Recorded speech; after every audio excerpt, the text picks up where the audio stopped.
Hey everybody, Josh Sigurdson of World Alternative Media here, and we are joined by Sterlin Lujan of Bitcoin.com, and I wanted to talk to you about a few things today that are really interesting to me, because recently I've seen a lot of people talking about, do you support revolution? And that's a very subjective question. It's very vague. We could support revolution as in, a crypto revolution, but then most revolutions are violent and end in like Stalin or Mao or communism. Right.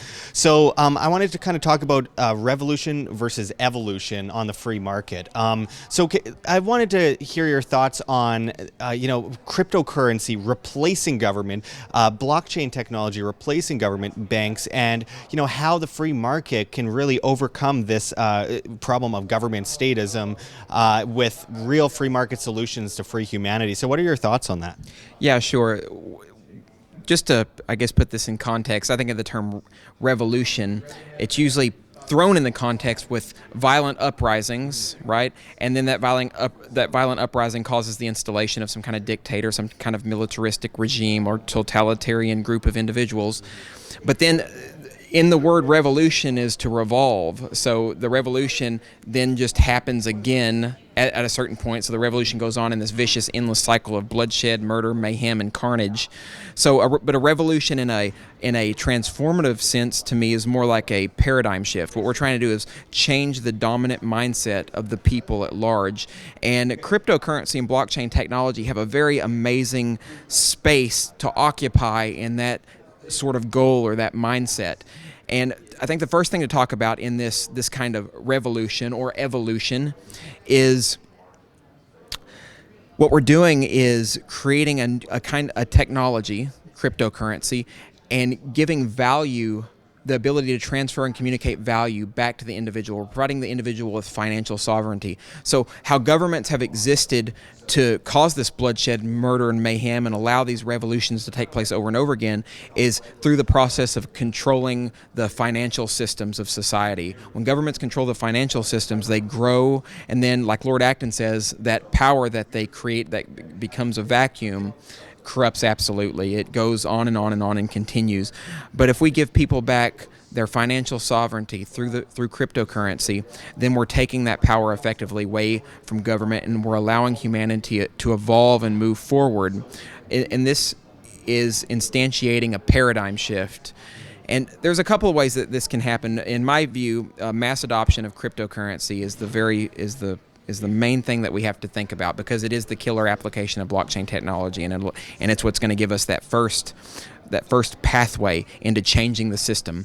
But there are going to be other cryptocurrency or blockchain technologies that are going to crop up. For instance, smart contracting platforms, etc., that allow us to create governance models that are based on self-governance and opt-in type of systems where we don't have to worry about governments telling us to live a certain way or to abide by some nonsense they refer to as a social contract, which isn't a social contract at all. It's a mandate of violence. It's them saying that we're going to hurt you if you don't obey the rules of this territory simply because you were born into it. Wait, are you saying that I didn't sign that contract when I was first born? I could have swore I had a pen and wrote my name and said, please use violence against me and steal my money. Absolutely. When your mom thrust you out of her womb, you didn't come flying out in a splashy liquid mess with a pen in your hand ready to sign a contract. So yeah, a social contract is not a contract at all. A real contract involves two people sitting down, having a discussion, maybe even getting a pen and a paper and agreeing on some terms to living in a certain area themselves. So there's community contracts where people get together and everybody agrees. That's the whole purpose of a contract. You agree to those terms. Just being born in an area doesn't mandate that you agree to those terms. So what we're creating with blockchain technology is a way for people to opt into governance systems where you can effectively agree simply by being on a blockchain governance system. And just to give an example, this already kind of exists. Someone I know, Susan Tarkovsky-Tempelhof, has created a platform known as BitNation, where you have like nations, quote unquote, on a blockchain. Just ways of living and interacting under a certain rule set that is based on an opt-in mechanism. You get to choose to live in those areas, and you abide and agree by the terms there, unlike government. So this is really radical in terms of the way that we're used to characterizing living in a society where you're born under a government. government, you follow all the rules. So. I try to explain to people, it's not that I'm anti-government, I'm against forceful government.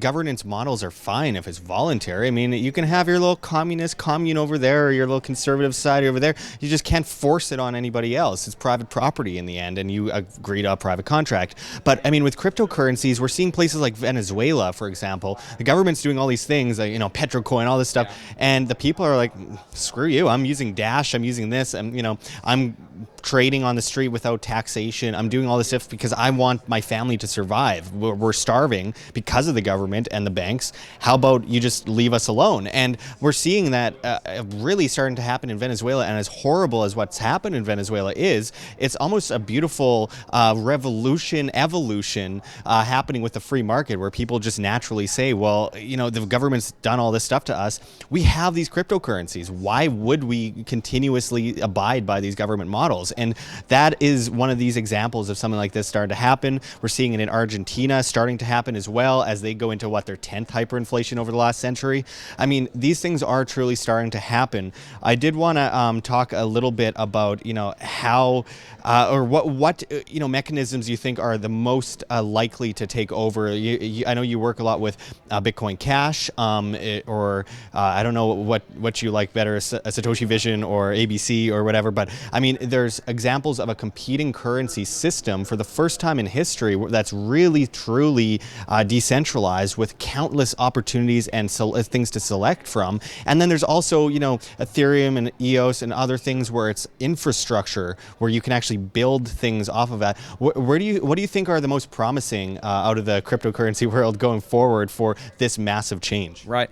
Well, yeah, in my mind, Bitcoin Cash is the best poised, one of the best tools, because of what the developers have done with it to expand the block size and to get it out into as many people's hands as possible. And we at Bitcoin.com have done, we do a lot of work trying to build the tools, the wallets, and all the peripheral information that people need in order to leverage it, to use it as cash. So I think that going forward, Bitcoin Cash is one of the key cryptocurrencies can be used. But like you said, the beautiful thing about the cryptocurrency evolution is that there's a plethora of different cryptocurrencies in this vibrant market of competing and competitive action that is effectively usurping the power and the rule of these central banks and authorities with their bullshit fiat dollars, etc. So that's one of the amazing things, is now we finally have a situation where governments are consigned to being competitors in an open market, and people can choose not to use fiat currencies anymore. Of course, they can continue to issue threats of violence, to ban cryptocurrencies and do all the nasty things that government does, but in the end, this technology is going to hold sway. And there is something I want to talk about in terms of governments that try to reject this emerging paradigm, that try to get out from under it by banning cryptocurrencies. So one major thing that happens is this phenomenon called brain drain. So when a government or a country bans cryptocurrencies, all the smartest people, the developers, the entrepreneurs, the free thinkers, they migrate away from those areas, those territories, and they start building up cryptocurrency businesses and building more cryptocurrency activities and communities in areas that are more hospitable to what they're trying to do. So in the end, these governments who are trying to get outside of this emerging paradigm, they lose, because all the people start migrating elsewhere, because this is not something you can stop. This technology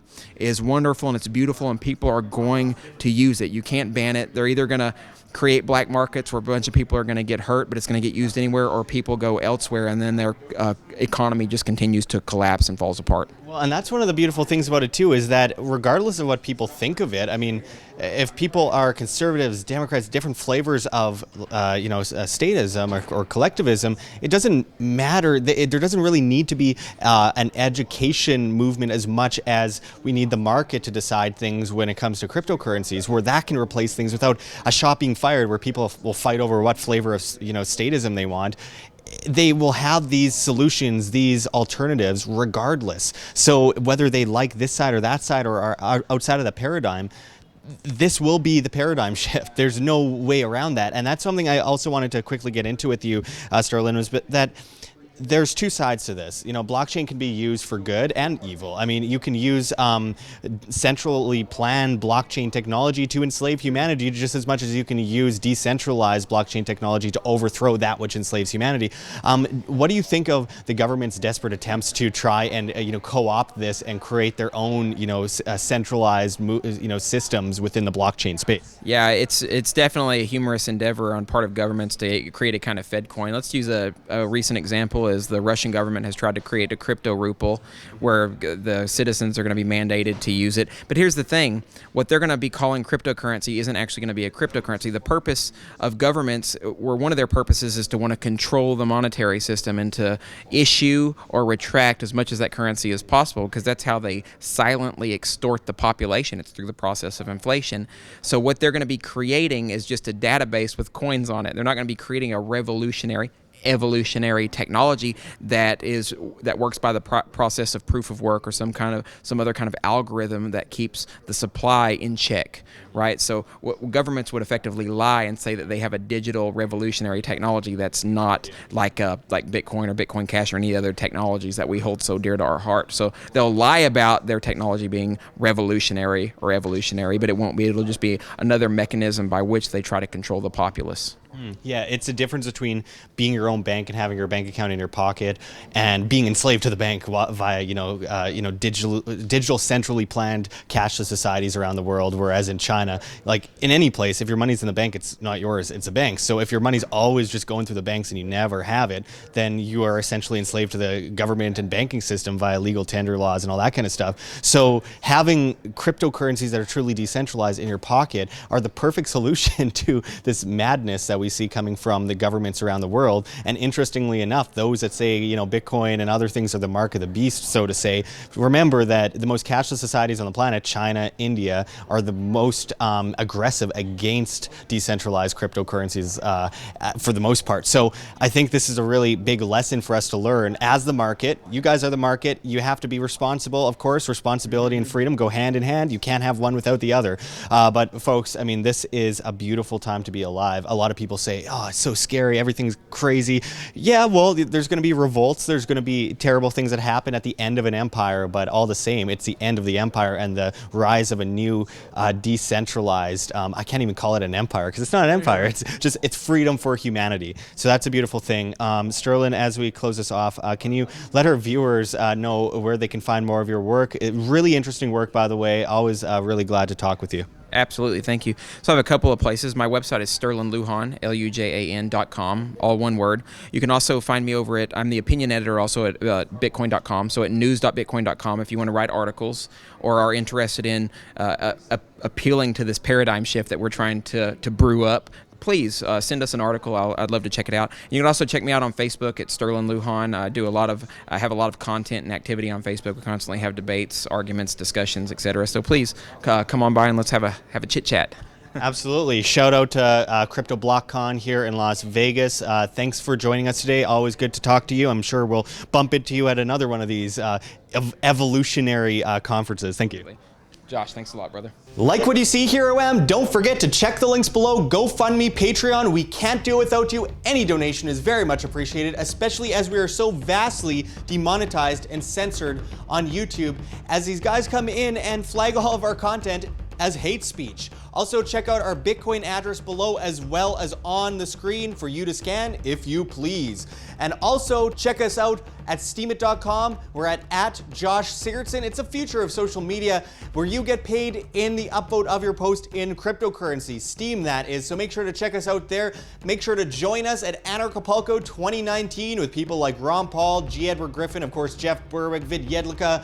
So many incredible speakers are going to be speaking. It's just a massively growing event. It is something you have to see to believe. So make sure to check it out below and save money on your tickets by using promo code WAM, that's WAM, and I hope to see you there. Also, check out our newsletter as we are getting demonetized and censored and all that. We don't know what comes next, so we have an email, worldalternativemedia@gmail.com. Send us an email with subject line yes, YES, and we will include you in the newsletter where we will continuously keep you updated. So until next time, thanks for watching, everyone. This is Josh Sigurdson signing out from World Alternative Media. Find the truth, be the change.